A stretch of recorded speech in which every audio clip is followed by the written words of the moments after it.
Good afternoon, everyone. My name is Karen Rollins-Fitch, and I am the chair of the City of York Human Relations Commission. Welcome to our Diversity Luncheon. We are excited and eager to have you here this afternoon with us.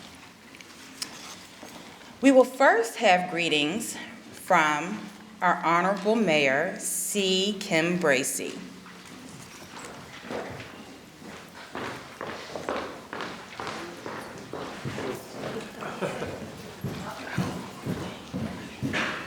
Good morning, York. Good morning. Good morning. You all are very quiet today. It's good to see you. And it warmed up a little bit, so why the quietness? All right. Good morning, York. It gives me honor and pleasure to extend to you a very warm welcome. Again, it warmed up on behalf of the City of York, and to say how grateful we are to the York City Human Relations Commission for your work to better our community. Congratulations to all of our commissioners and your leadership. We appreciate it.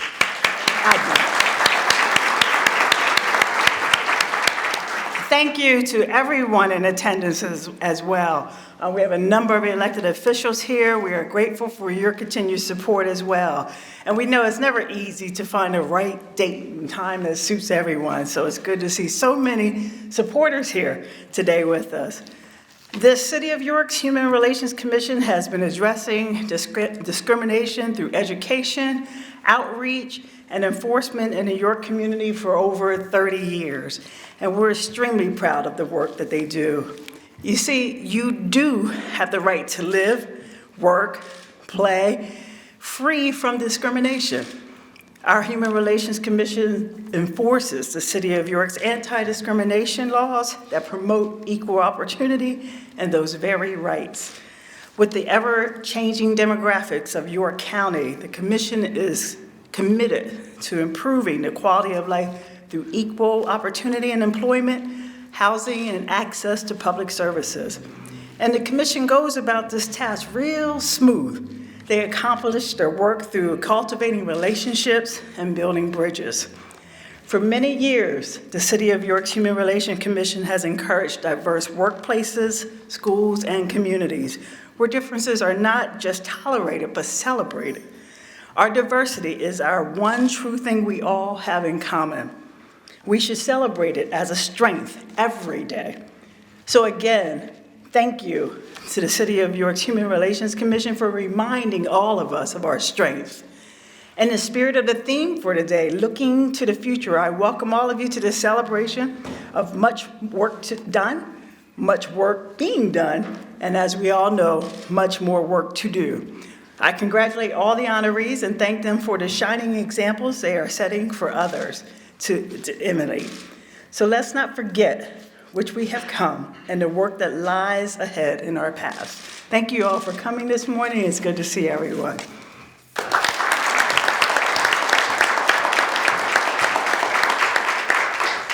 Thank you, Mayor Bracey. At this time, we'll have our blessing by Elder Judy Ritter Dixon.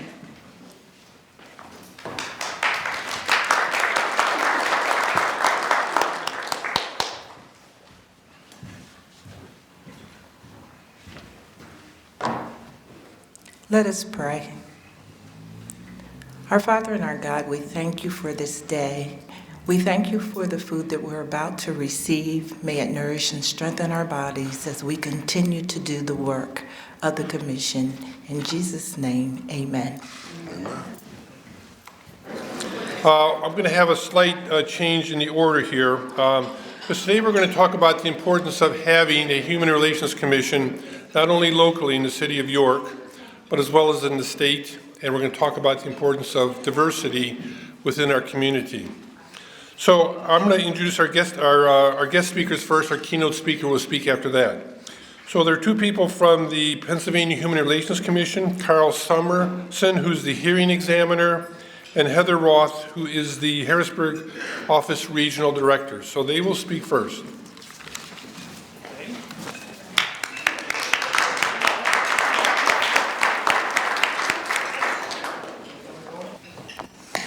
Thank you so much. It takes me a little longer to get up here after that lunch, so forgive me. Thank you so much for inviting us. Thank you for including us today. We are really pleased to be here. As Ken said, I'm in charge of the Harrisburg Regional Office for the Pennsylvania Human Relations Commission. That office serves 39 counties, and I'm pleased to say that York is one of them. Our job, our mission, is to eradicate discrimination. And it's a lofty goal, and it is hard work, and we cannot do it alone. We need partners like we have here in York to help us reach our goal. Unfortunately, discrimination still exists today. Things are much different today than 50 or 60 years ago. We've come a long way from signs and windows that say whites only, but it doesn't mean that discrimination isn't happening. Last year at the state level, we received more than 5,500 requests for information about discrimination. Most of those calls came from people who believed that they were the victim of unlawful discrimination. Out of those, we filed more than 2,000 complaints against employers, housing providers, educators, restaurants, museums, pretty much everywhere in Pennsylvania. Out of those 2,000 complaints, we were able to make a little bit of progress. The news is not all bad. We were able to negotiate almost $6 million in settlements for those folks that were affected by unlawful discrimination. Those settlements also were able to affect another 3,000 people. Policy changes, training, outreach events, other things that we were able to do besides just give settlements to complainants. We have other good news. The amount of requests that we're getting for training from employers, housing providers, educational institutions is on the rise. At one time, the only time we were doing training was when someone was in trouble, and we said we were coming and invited ourselves.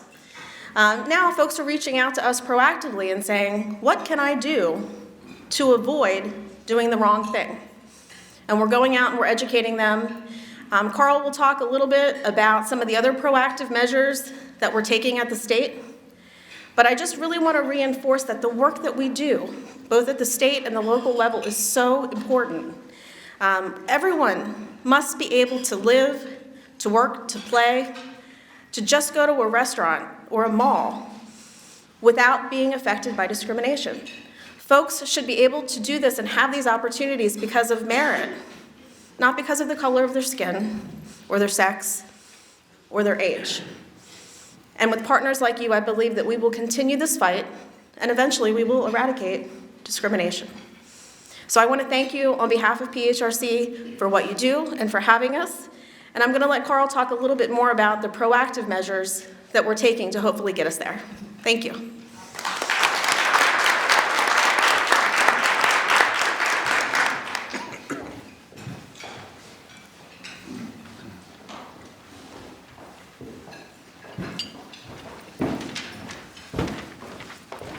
Why is this microphone so low here?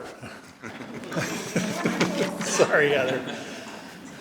Mayor Bracy, distinguished members of the York City Commission, those guests that are here, bring your greetings from the State Commission, from our chair, Jerry Robinson, from the director, Joanne Edwards.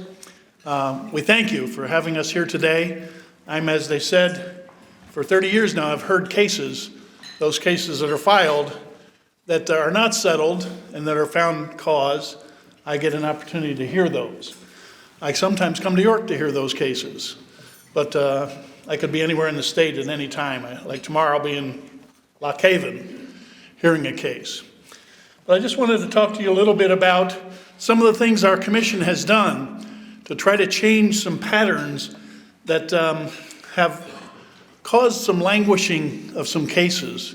And there's good news I bring to you. Changes have been effective. Some of our cases, I must tell you, and I cringe when I say it, are 6, 7, 8 years old they've been.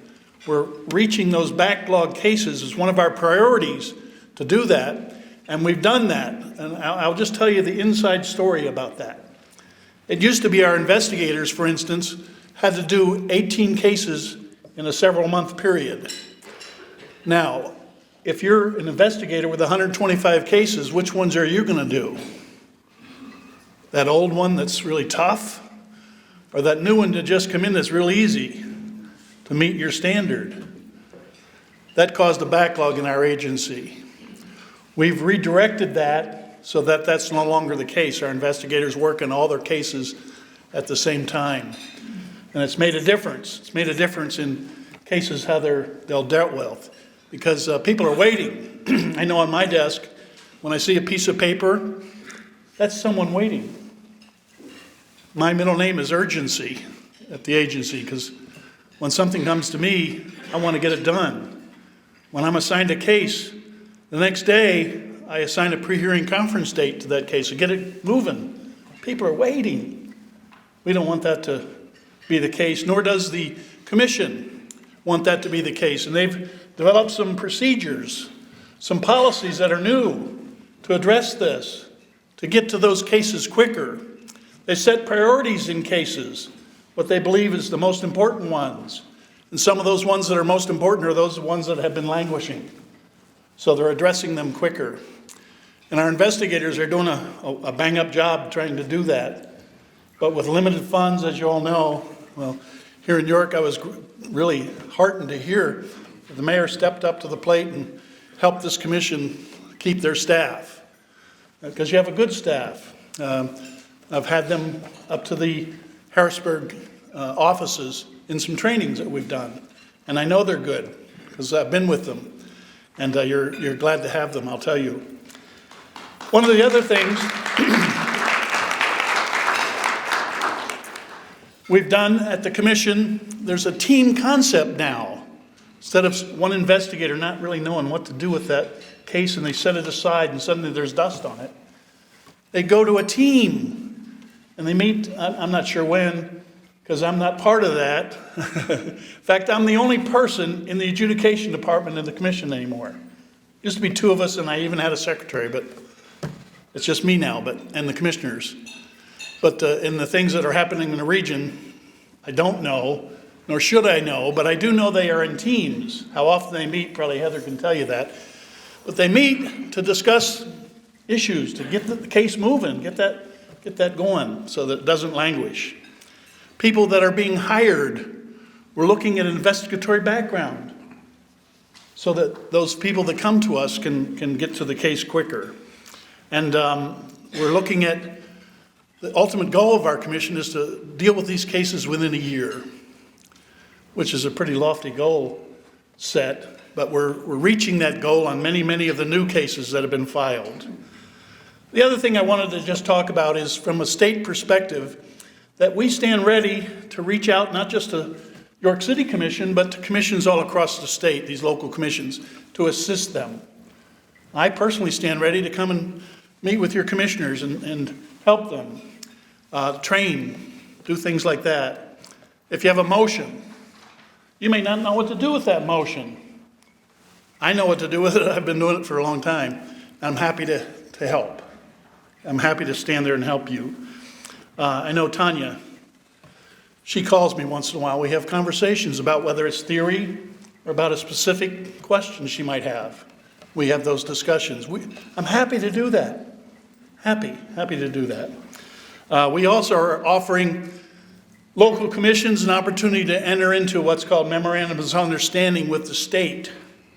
Sometimes people file, let's say with a local commission, file with us at the same time. Guess what? One of us is doing double duty. We shouldn't both be doing that. Let's save each other time that we know cases have been filed. Anyway, I know Mark Rhodes, he's here. I've worked with him as one of your commissioners, helping develop your regulations and rules. Happy to do that, Mark, you know that. And he's an excellent gentleman that has knowledge that assisted in that effort. But from the state perspective, we stand ready to reach out and help. Okay? Again, I thank you for having the state come and share with you a little bit of this information. And the lunch was wonderful. Thank you so much. Thank you.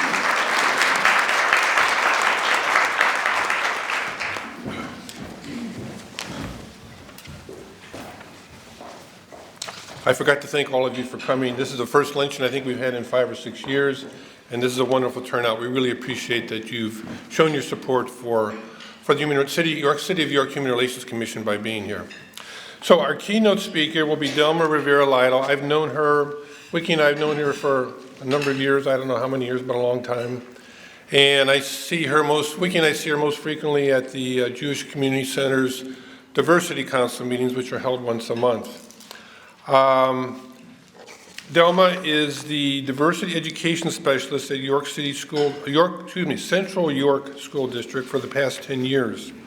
She graduated from Central York School District and Gettysburg College.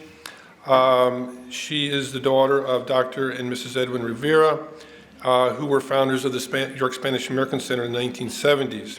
She has had a long time commitment of service to the Latino community, and without further ado, I would like to welcome Delma to come up and give her comments about the importance of diversity within our community.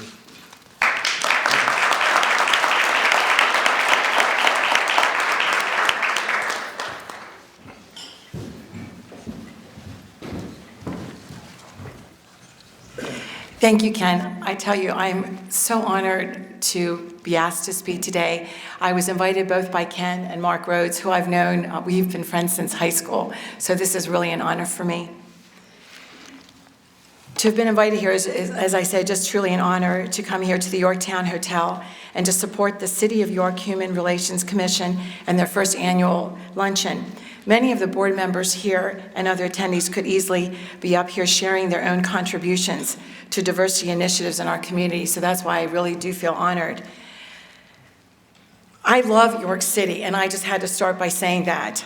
My first home in York, when my parents moved here from Puerto Rico in the 1960s, was on Madison Avenue above my dad's medical practice.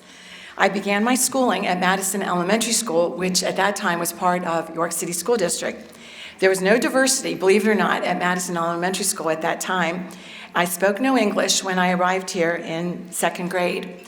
My father, Dr. Edwin Rivera, was a family practice physician, and my mom, Delma Sr., had worked as a school teacher in Puerto Rico, and after we moved here, she also worked at my father's office. At the time my family moved to York City, there were very few Hispanics in the community here, but it was a growing segment of our population. It is interesting when I recall the story that my father told me that he shared when he started his practice. Dr. Sissel mailed a notice to his patients that he was relocating and informed his patients of the physician who had purchased his practice. Numerous patients, upon seeing the name Rivera, immediately had their records transferred to other physicians because they did not want to be treated by a foreigner. However, and I know I'm prejudiced since he was my father, the community saw what a wonderful physician he was, and patients who had transferred returned to this practice. Word got out about the Spanish-speaking physician in central Pennsylvania, and patients traveled from Gettysburg, Lancaster, Harrisburg, and other areas just to see him. The Latino patients felt comfortable, of course, to speak their native Spanish language when they came to his office. But then what? What happens when the patients are referred to York Hospital, to nursing homes, to other medical specialists? My parents realized the need for interpreters in medical settings and also in other settings. Patients started asking them if they could possibly get assistance with jobs, housing, and ESL classes, English as a second language. My parents then took the initiative to unite with other people in the community to discuss and address these issues. That was the beginning of what would eventually become the York Spanish American Center in the early 1970s. And it's interesting, I found a brochure from the original Spanish American Center, and they started with a very simple logo and motto, and I know you can't see it from here, but it says, people helping other people, York, and two hands together, very simple. I think my dad actually designed it. And then when I compared this to the new brochure from the Spanish Center now, which has, by the way, been changed. The name is now called the Centro Hispano Jose Hernandez. It's named after my uncle. And all the services are exactly the same with the exception of computer skills, which was something that was not needed back in the 70s. But everything else is still the same. So you look at the services that were needed and provided then are still needed at this time. So I just thought that was just a very interesting note.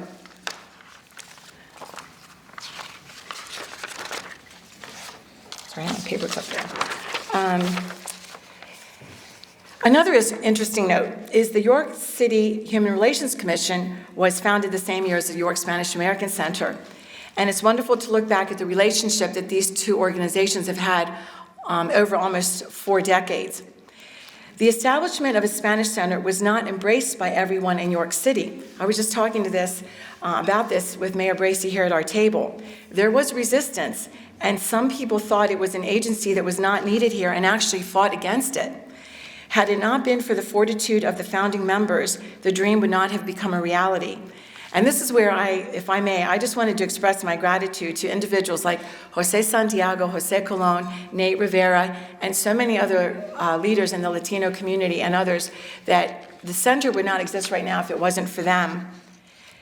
Well, it quickly became evident, the reality that housing discrimination was very much alive, as was racial and ethnic discrimination towards the minorities in our community.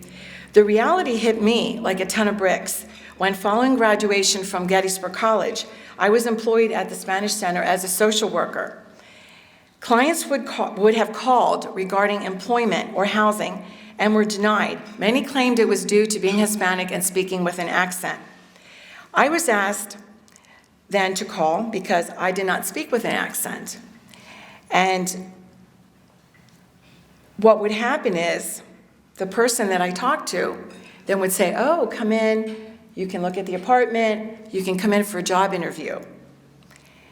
And what would happen? Imagine the shock and the awkward silence on the other end of the phone when I explained that I had a client sitting in front of me who had just called and had either been denied housing or a job, and I replied, what you just did is against the law. Our clients were thrilled that they finally had someone to be their advocate. My parents also had a vision for inclusion and a vision for services for Latinos in education. They worked very closely with the York City schools and eventually at Central York School District, the school district from which I graduated, and which at that time had almost no diversity. I think it included Mark Rhodes and myself at that time. And they became part of the Long-Range Planning Commission for Central York School District. And I do believe my job at Central is in large part a vision of this commission to realize our district and community was changing. Central York School District was proactive in establishing my position as a diversity education specialist, just as Central has addressed the changing student population and their needs.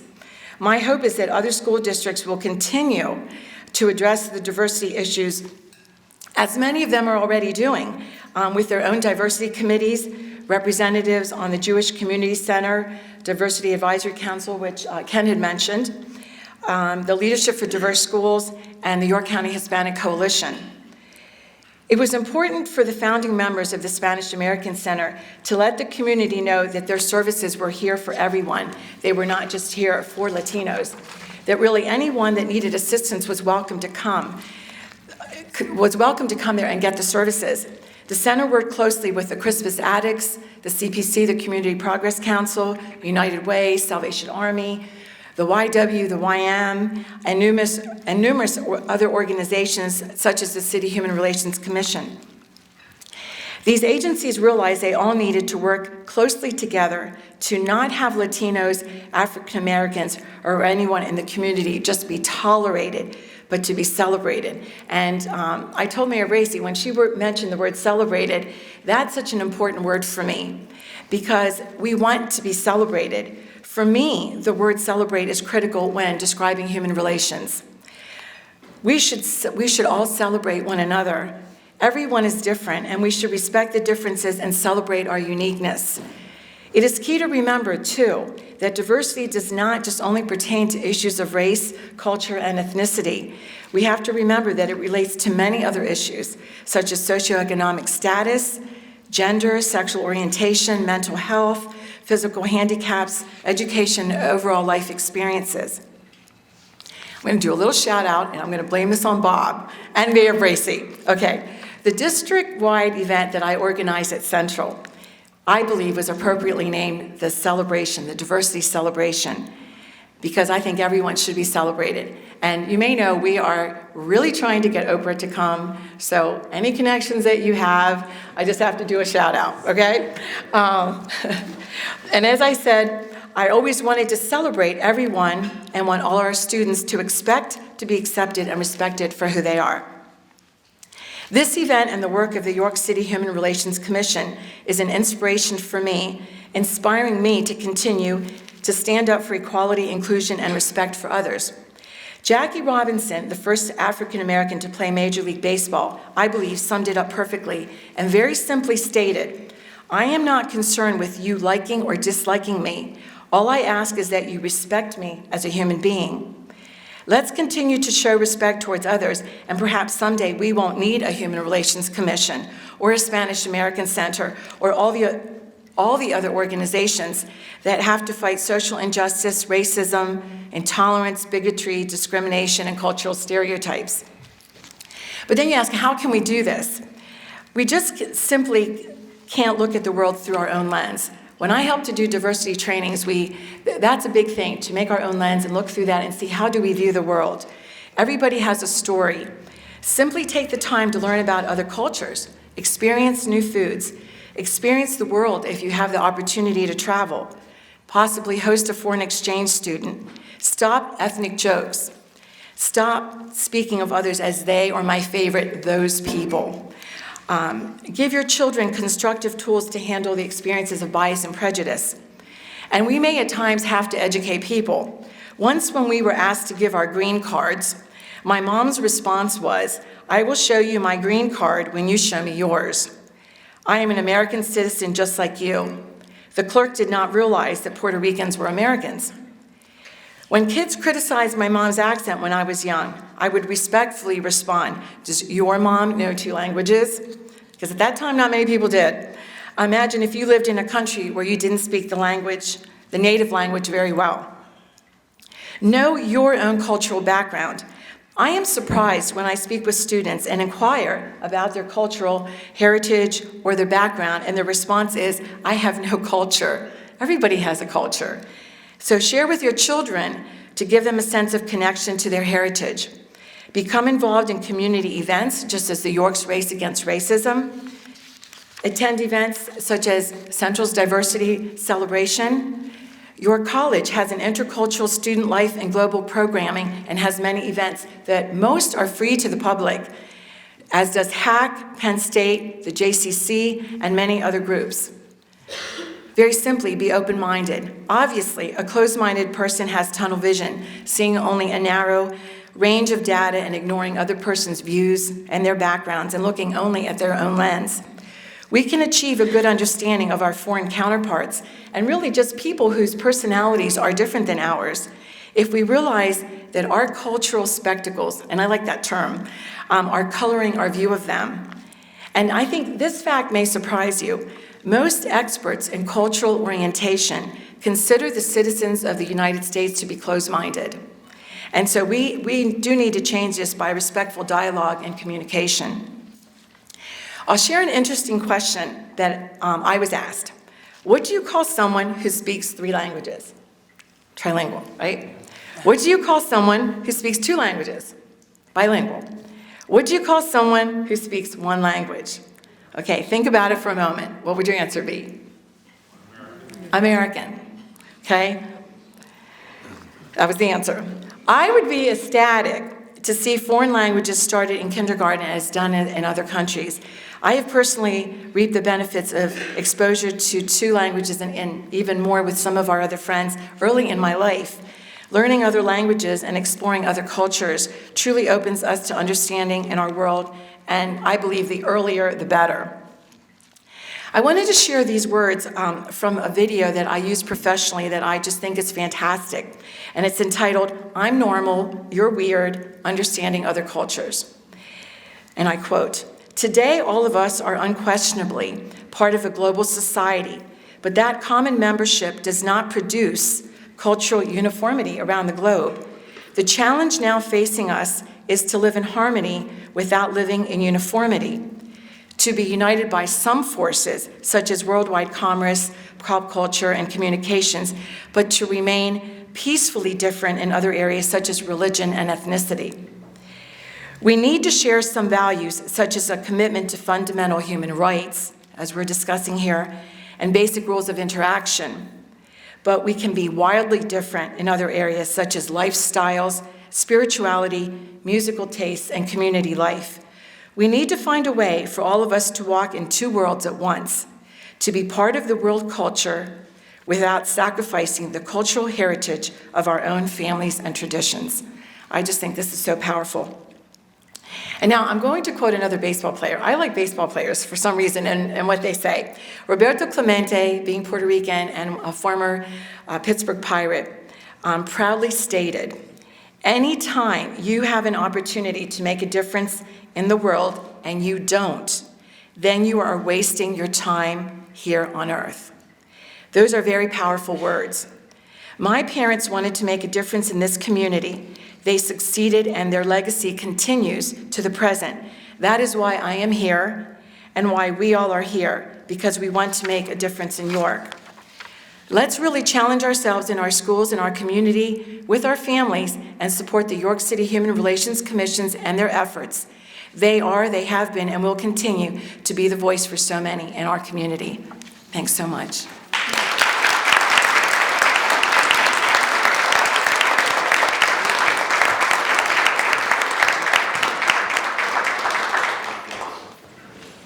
Okay, sorry for the slight bit of confusion. I just have to get the right name.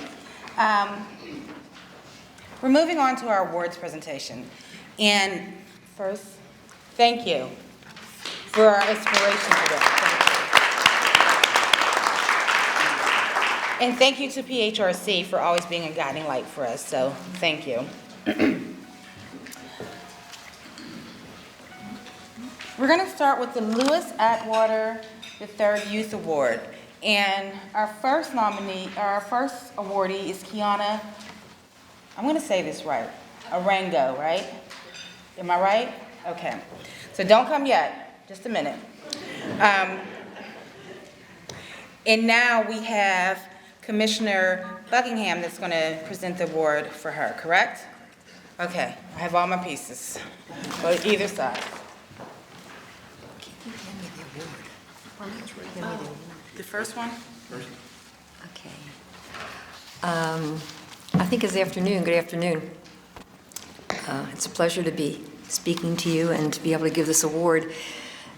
This is one of two Louis Atwater III Youth Awards. There's a long tradition of the Human Relations Commission granting this award. And I'm sure a couple of you heard me say this a couple years ago. I happen to be the teacher of Louis Atwater III. And there may be some folks in this room who can correct my anecdote. And if so, I apologize.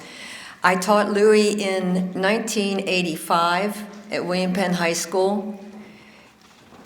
He was remarkable in his serious dedication to his students. He was not unnaturally gifted. He was a very hard worker who used what he had diligently, very quiet, polite young man, and he happened to be a very fine football player. I believe it was his freshman year, but I could be wrong about that. Louis died on the field of play. No, he died in the hospital. Stan says he died in the hospital, but it was that occasion. And so for years in Louis's memory, we have given this award to a student whom we feel represents the spirit with which Louis lived, studied, worked, and played. Today, one of the two awards goes to Kiana Arango, who is a student at William Penn High School. Kiana was nominated by her teacher, Ms. Julie Kuipers. And when I asked Ms. Kuipers to tell me a little bit about Kiana, she said, Kiana is the sort of student who often goes under the radar and deserves recognition but may never receive it. She is a model of harmony with the students that she studies with and works very hard to use the gifts which she has. You all can read the tribute which is in the program, and so I don't think I need to read it to you. I think it is remarkable to note that she continues with her studies at York High and also works in the kitchen cafeteria area at York College and is planning on a college career. So Would you step up, Kiana? Give her your congratulations. Thank you.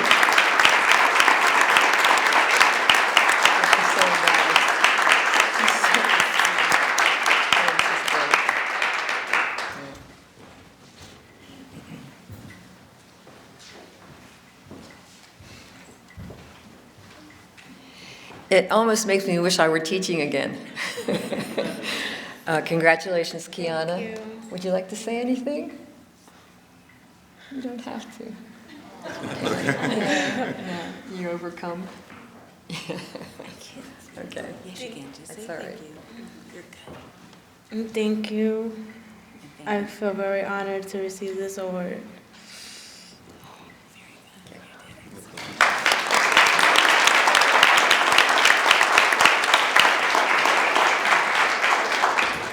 All right, Kiana, I'm gonna tell her a secret, okay? Kiana said, I'm nervous, and I said, me too. So we're nervous together, Kiana. It's okay. So our next awardee is Colby. Colby, I'm really sorry. I'm gonna say it. Tell me the last name. Wilderson. See, I was gonna say, I'm gonna try not to screw it up, but you just give it to me and I'll work with it. Thank you, Colby. And Commissioner Rivera will be presenting the award for Colby, so congratulations. So 1 second, he'll come up, then you come up. All right.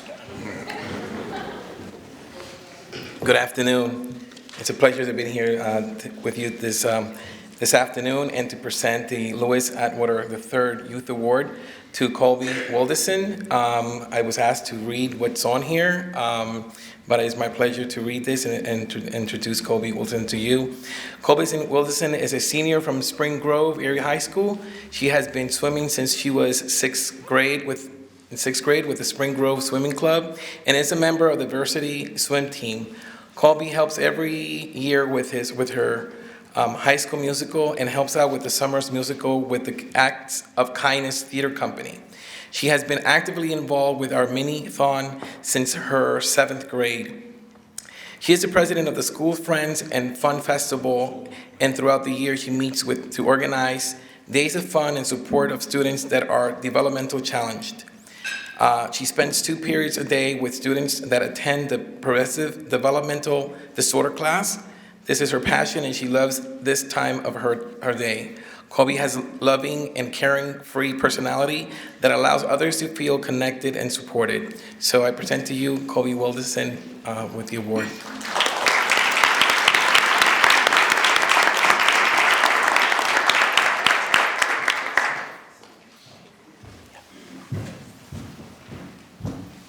Congratulations. Thank you very much.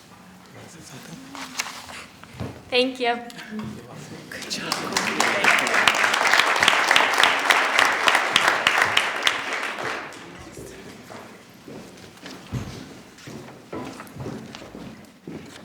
Now it's my turn, and I'm looking for Connie.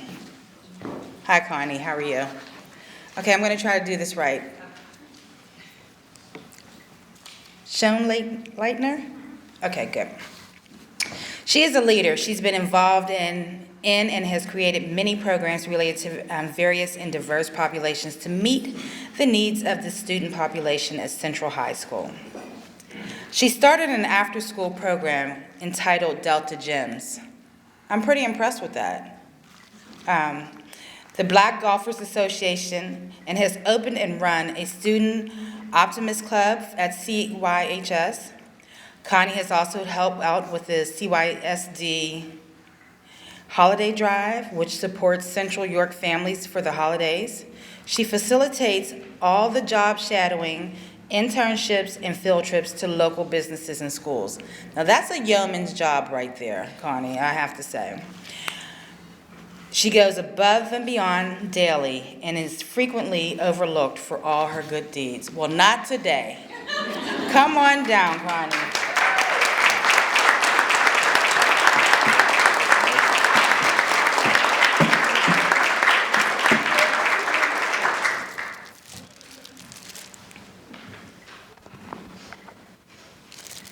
So in recognition for your outstanding contributions, we're presenting you the City of York Human Relations Commission Human Relations Award 2016. Congratulations. Thank you. Thank you.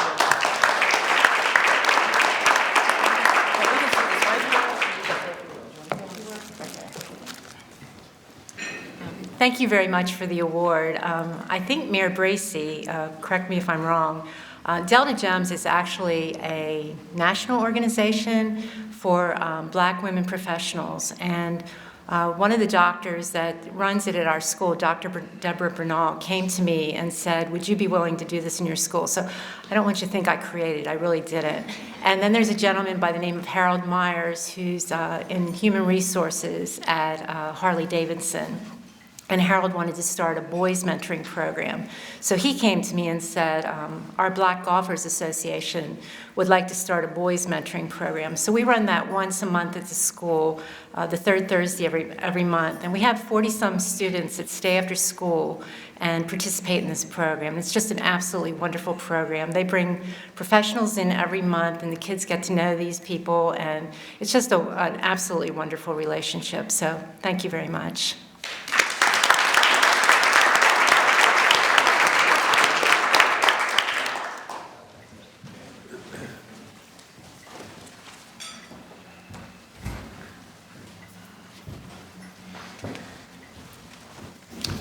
Well, I have the privilege of presenting the other Human Relations Award to Delma Rivera-Lytle. She didn't know about this, but she knows now. So let me tell you a few things about Delma with the biography she gave us, and I also contacted an individual at the Central York School District, and I will read the comments from there as well. So in the past, in 2014, Delma was presented the YWCA's 25 Extraordinary Women of York Award for her contributions to the empowerment of women and girls, the elimination of racism, and improving the quality of life in York County. Central York School District has also recognized her work with several Communities That Care, Spirit of Youth Awards. The York Daily Record Sunday News recognized her in 2013 as a person that matters in our York community. In her role as a diversity education specialist at Central High School, she has secured many national speakers who have brought inspiring messages to our students and community. My wife, Vicki, and I attended the diversity celebration last year where they had Dr. Terrence Roberts, who is one of the Little Rock Nine, and it was a wonderful presentation. So come to the event at the end of April this year. Yes, you'll hear more about that. In the past, the newspaper has also chosen her as one of the unsung heroes of York. She serves on the JCC Diversity Advisory Council, and she speaks to many community groups such as Leadership York, Leadership for Diverse Schools, and school districts within York County. I contacted the superintendent of the Central York School District, Dr. Michael Snell, and asked him for comments of their appreciation of Delma, and this is what was sent back to me. Delma is passionate about diversity and cross-cultural competency. She has dedicated her career at Central York School District to ensuring our students, faculty, staff, and community are exposed to the different issues of race and social justice that impact all of us in today's world. Specifically, Delma is a resource to students, families, and staff at the middle school level in her efforts to ensure all learners have the resources they need to be successful in their educational experiences. In addition, Delma is one of our Diversity Celebration co-chairs and works hard to provide our district and the York community with this annual event that showcases the many cultures that come together to form our K-12 school system. She provides students and attendees with experiences to enrich their knowledge of cultural issues through inspirational keynote speakers whose stories and words help encourage all of us to continue working toward a better understanding of and respect for each other's differences. So, Delma, would you please come forward?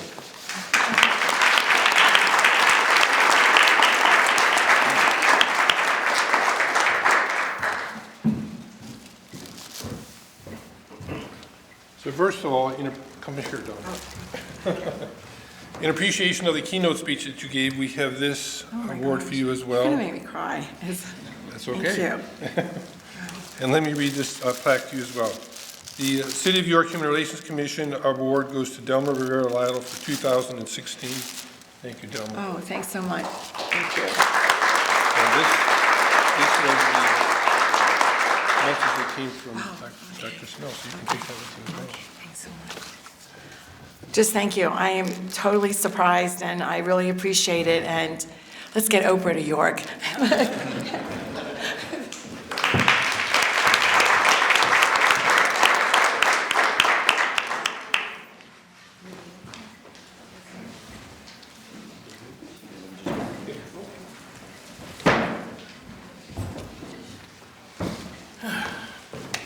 Hi, everybody. I get to give the business award. This company, when I mentioned it, we were at a meeting, and I said, you know, I like the work that Syncreon is doing in our community, and our people that live in our community know the impact of Syncreon. And everybody looked at me and said, what's a Syncreon? I said, it's a company that has actually hired people that we've deemed unhireable, that we said are second-class citizens. We get over 100,000 or more people get released from institutions every year, and they have to come out and try to find housing, jobs, livable wage, and it's become impossible. But this company has opened its doors and hired them.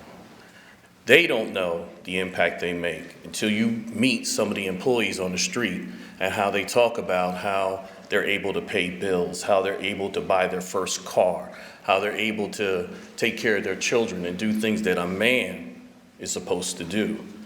And it touched my heart because I've seen some people who I thought would never turn around, turned around. So I don't even really think they understand the impact that they have. So our business award winner this year is Syncreon.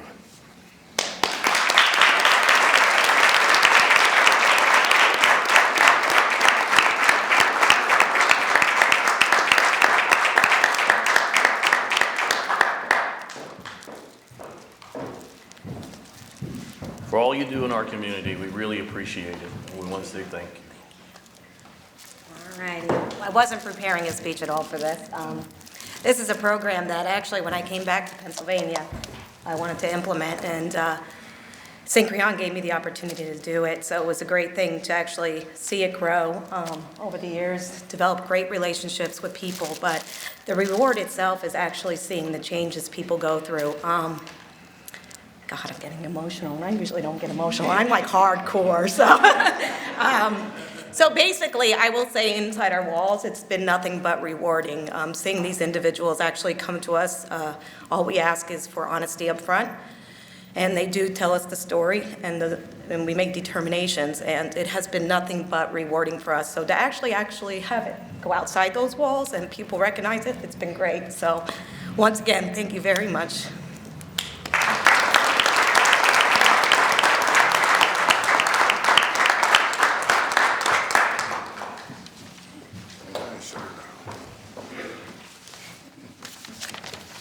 Well, it is coming to that bewitching hour. I want to take this opportunity, though, to say a few thank yous. So, please charge it to my heart, not my mind, if I miss you. But, no, my mind, not my heart. Which one is it? Mind, not my, okay, sorry. First of all, let me say thank you to our county commissioners, Susan Burns and Doug Hoke. Thank you for your support. Thank you for being here. Thank you for coming out this afternoon.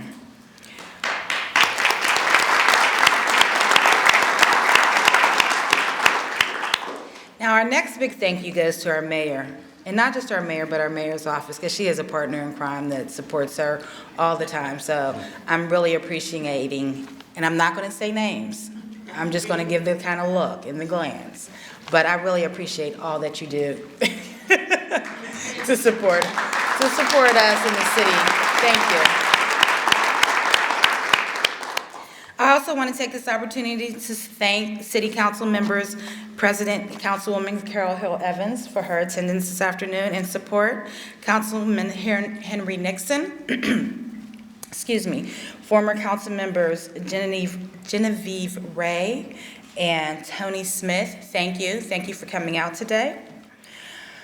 To the PHRC, thank you again. Now, I have a big, real long title for a person in the Democratic Party to say thank you to, but I'm just going to say thank you. Thank you for coming and sharing with us today. I'm going to say thank you to the JCC. See, I'm not doing names anymore. See, that's where we go. For our partners. CPC, thank you. Thank you for the Central York School District, the School District of the City of York, the YMCA, the YWCA, thank you. Thank you for your participation and thank you for coming out. Look to see us again next year. Come and send people to the Human Relations Commission when they are being discriminated against. We're here, and we're here for our York City residents. And we're here to hear from our York County residents and send you on over to the PHRC, but we're here, and thank you. Thank you to all our awardees for all that they do, and thank you for all of our attendees, which is you. Have a great thank you for our staff. Oh, not our staff? What did she tell me?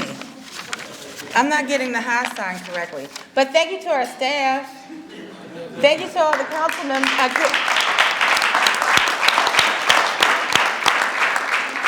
To all of our commissioners, all our community partners, thank you. She didn't give me the right page, I'm sorry. Thank you to all our community partners, Central PA Food Bank, Fulton Bank, Harley Davidson, JNS Enterprise Construction, Incorporated York Traditions Bank, and our advocates. Beds to Go, Central PA Gay Lesbian Chamber of Commerce, Fairview FGMB Church, Michael Heffrich, White Rose Credit Union, Ken and Wiki Worth Wine. Thank you.